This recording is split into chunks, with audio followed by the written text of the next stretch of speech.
Британиялык жубайлар Сирияга баратат деген шек менен Молдавияда колго түшүрүлдү. Британиянын укук коргоо кызматынан кабарлагандай, алар Ислам мамлекети тобуна кошулууну көздөп баратышкан. 31 жаштагы Асиф Малик менен 29 жаштагы Сара Керандын жоголуп кеткени тууралуу жакындары полицияга арыз менен кайрылышкан эле. Полициянын билдирүүсүндө алар кылмыш ишинин негизинде эмес, туугандарынын берген арызы боюнча кармалып, өз мекенине кайтарылган.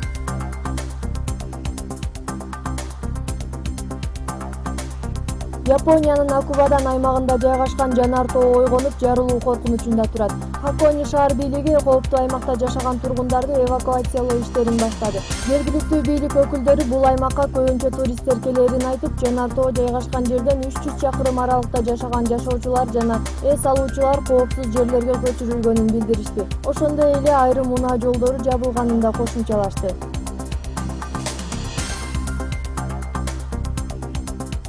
AQSh'нын Microsoft компаниясы Skype сервиси боюнча бир канча убакыттан бери Британиянын Sky телеканалы менен соттошуп келүүдө. Анда Sky телеканалынын жетекчиси Sky менен Skype'ты айырмалоодо көпчүлүк элдер адашып жатканын айтып, Microsoft'тун сервисине башка ысым ыйгарууну талап кылган. Жыйынтыгында телеканал соттон жеңип чыкты, бирок компания сервистин атын өзгөртпөөсүн айтып, сот чыгарган чечимди четке какты.